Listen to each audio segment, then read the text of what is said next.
Hi, we are Ro and Wish, and welcome to our channel. We share our life and career in London through travel and lifestyle videos. And today, we are taking you with us to one of the city's most underrated gems. It was one of those rare, sunny Saturdays in London, the kind that just begs you to step outside. So we finally decided to take something off our list, a day out in Greenwich. We kicked things off at North Greenwich Station and walked over to the North Greenwich Pier. The weather was just too good to miss a stroll by the river. There was a cheaper option to take the bus, but we had a mind set on the Uber boat. A one-way ticket costed us about £5.9 each, and the best part, it's part of Transport for London, so you can just tap in with your Oyster card or contactless just like the tube or bus. The ride from North Greenwich Pier to Greenwich Pier was just one stop and took less than 10 minutes. And honestly, there's something pretty special about starting your day on a boat with the London skyline as your backdrop.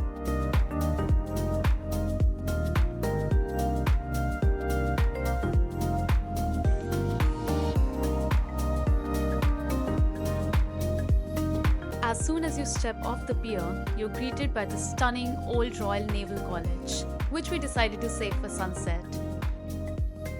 And as soon as you turn right, you're immediately hit with the magnificent Cutty Sark, one of London's most iconic landmarks.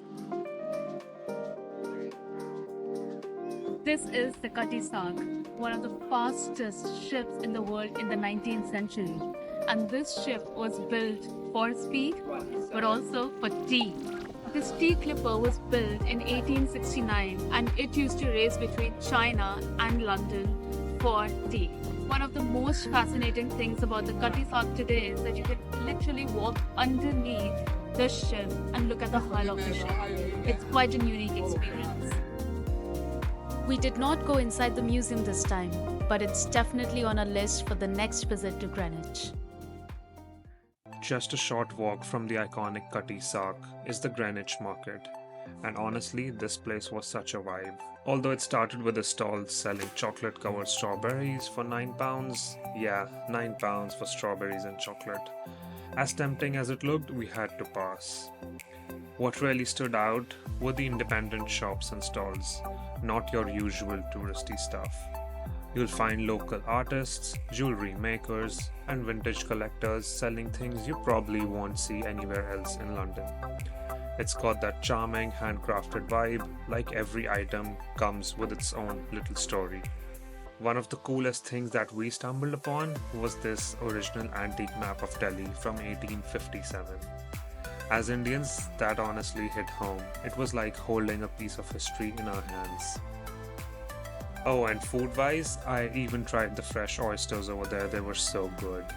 Yeah, I did went full fancy as a pre-lunch appetizer while we browsed through the market, but the market spills out into this open area with even more food trucks and stalls, and we were absolutely spoiled for choice. There were so many tempting options from Caribbean to Italian to Lebanese, all sizzling and smelling so delicious. It was almost impossible to pick. Wish went for gnocchi and they even let you choose between two types. So she went for pesto and mushroom and cheese. The stall owner was such a jolly, fun guy, we definitely recommend the gnocchi stall. Whereas I decided to try the Cuban sandwich, but that came with a serious long wait, about 40 minutes. So I popped over to this lovely coffee shop to grab a nice latte, while Wish braved the crowd and waited for me.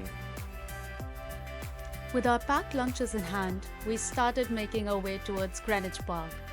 Along the way, we passed through the charming town, which was absolutely beautiful and seemed steeped in history.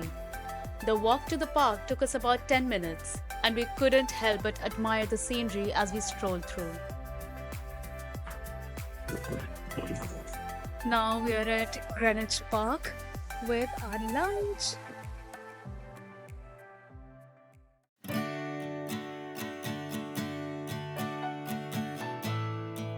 The park was gorgeous, with a chill breeze and warm sun, perfect for relaxing. We spent about an hour there, only getting up when we finally forced ourselves to explore more of Greenwich.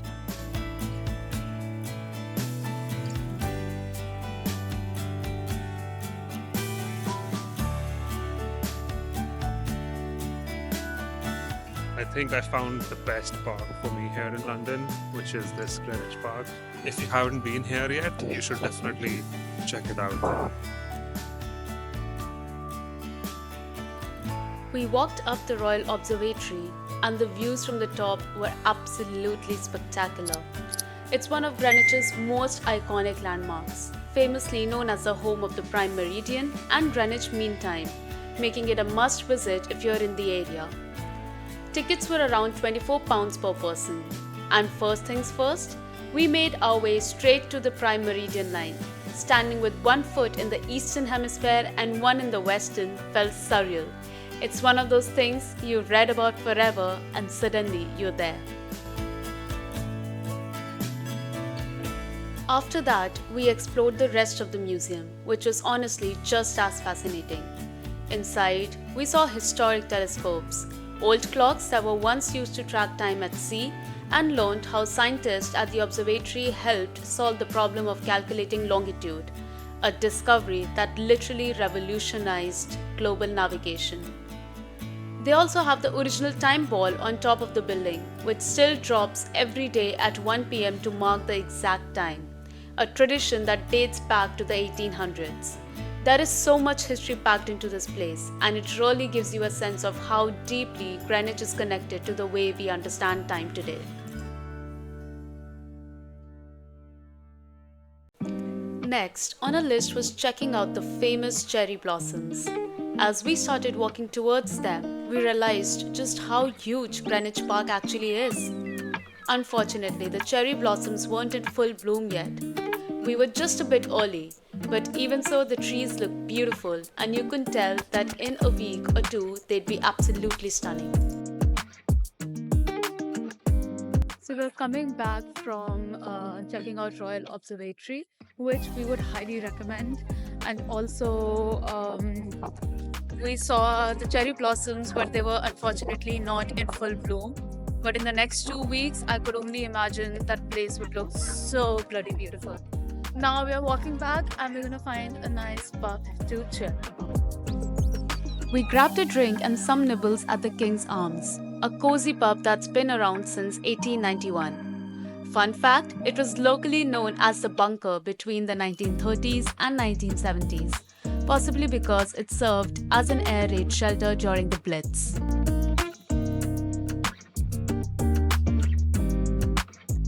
After that, we made our way to our final stop, taking in the beautiful architecture of the old Royal Naval College as the sun began to set. Designed by Sir Christopher Wren, this site was once a royal hospital for seamen and later became the Royal Navy's training academy. Today, it's a UNESCO World Heritage Site and truly a visual masterpiece. Inside, there's also the Painted Hall, often called the Sistine Chapel of the UK, with stunning ceilings and tapestries. We didn't explore it this time, but it's right at the top of our list for our next visit.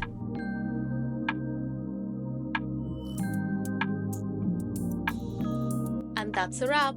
We ended our day with a peaceful walk along the river, catching the perfect sunset before heading to the Isle of Dogs through the Greenwich Foot Tunnel, a 370-meter underground pedestrian tunnel built in 1902 to connect Greenwich and the Isle of Dogs.